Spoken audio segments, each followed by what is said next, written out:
Hello, everybody. My name is Mason, and today we are talking about She-Hulk Attorney at Law, Episode 3. Let's get into it.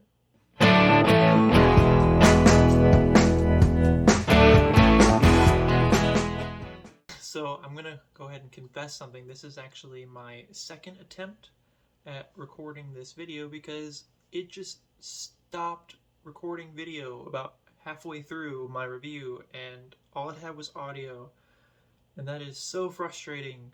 It is incredibly frustrating. But let's talk about this episode again for me, first time for you. So, going into this episode, I thought I was excited. The first two episodes I thought were pretty good. There was some things that was really looking for in those two episodes I didn't really get.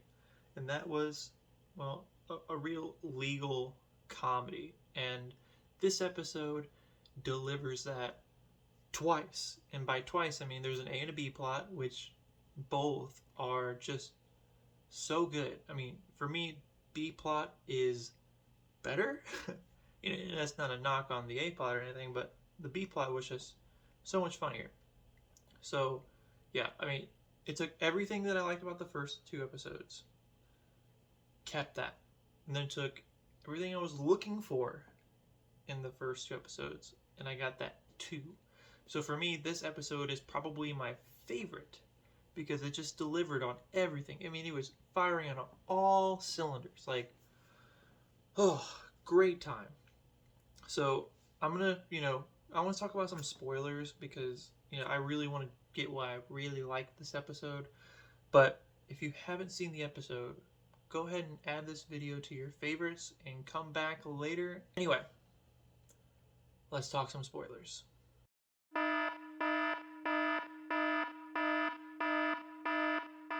Okay, so I'm going to talk about the A plot first, and then I will get into the B plot, which is the one that I enjoyed more. I mean, I still enjoyed the A plot, but I really want to talk about the B plot. But first, let's talk about the A plot. So we have Jennifer Walters representing Emil Blonsky, who we haven't, until the second episode, we haven't seen since The Incredible Hulk, which was in 2009, maybe 8.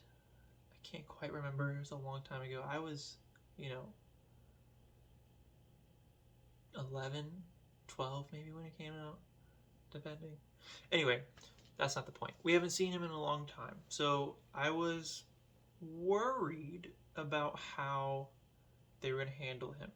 And I'm not talking about Abomination, because I know we saw Abomination in Shang-Chi, but we haven't seen Emil Blonsky, who in that original movie was kind of this hard-ass guy, right? This hard-ass military guy, do anything for the government, And he did, and they explain that in the second episode, like, I was just following orders, and now I've been in prison for 15 years or whatever.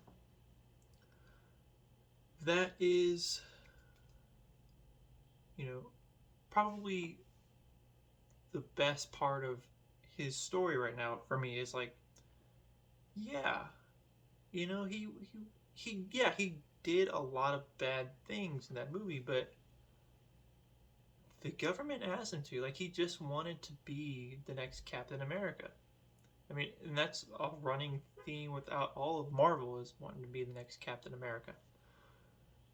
So that really, kind of resonated with me. Like, yeah, you know what? He wasn't all that bad, I guess. Even though he kind of destroyed Harlem. But, yeah, so he has his parole hearing in this episode.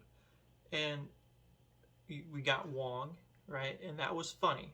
It was hilarious, especially with that little fourth wall break when Jennifer Walters is like, yeah, Wong's in this episode. I know you're excited for him, but don't forget whose show this is. Like, that was great. So we got Wong in this episode, and he was just awesome. I mean, Wong has been awesome in everything he's shown up in, but like this one especially, because he's like, yeah, I needed somebody to fight as Sorcerer Supreme, so I took him, and we went to that cage, and then, yeah, he came back. And the parole people were like, you just admitted to, breaking a prisoner out. And, obviously that's illegal. And he's like, I must leave. That's just, that's so Wong. It was just, it was great. I really liked this episode and the A plot. Especially because, like, we got to see Jennifer doing a pretty good job as a lawyer in this episode. Like, she got Abomination off. Like, that's wild, because, again, he's the Abomination, Yeah, so A plot was great. Now let's talk about the B plot. Okay, so why is the B plot my favorite over the awesomeness of Abomination? Finally getting to see Abomination again. Well, the reason for that is it was the funny part of the episode for me. Like, I was talking about, I really want a lawyer comedy, And gosh, that asshole lawyer guy finally getting screwed over, because he's a douchebag. Like, obviously he's written that way, but like, just seeing him, he's always so full of himself, and he that's the whole plot of the episode, is like, he is so full of himself that he's gonna believe that he's going on a date and buying all this stuff for Megan Thee Stallion. Which, by the way, I'm not a Megan Thee Stallion fan. If you've seen a lot of my shirts on all these reviews, like, I listen to rock and roll, punk rock, all that stuff.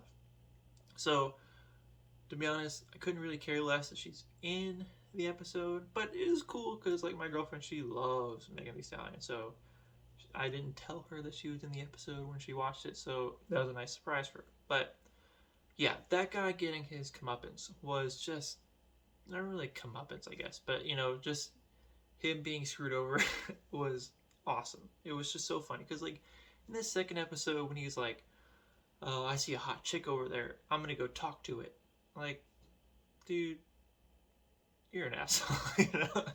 So, but yeah, for me, it was just seeing the shenanigans and just the pure stupidness of the guy, with just the having to battle that in the court system, like, that was hilarious for me. It truly was just the lawyer show comedy that I was looking for. And yeah, that's why, to me, plot B was the best. B for best, It's just, I can't wait to rewatch this. While we're talking about Megan Thee Stallion, let's go ahead and talk about the post-credit scene, because it has been a major point of contention online.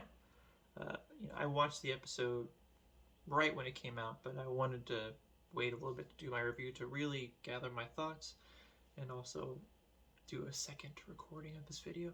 Anyway, so the post-credit scene. I personally didn't really mind it. I thought it was funny. There's a lot of people online just hating on it. I've seen some funny memes with it for sure, but, like, yeah, man, it's supposed to be cringy. At least I think. It was cringy. It's a comedy. Cringe brings you comedy. Have you ever seen The Office? Like, most of that humor is just cringe humor. So I don't understand why a lot of people hate it so much.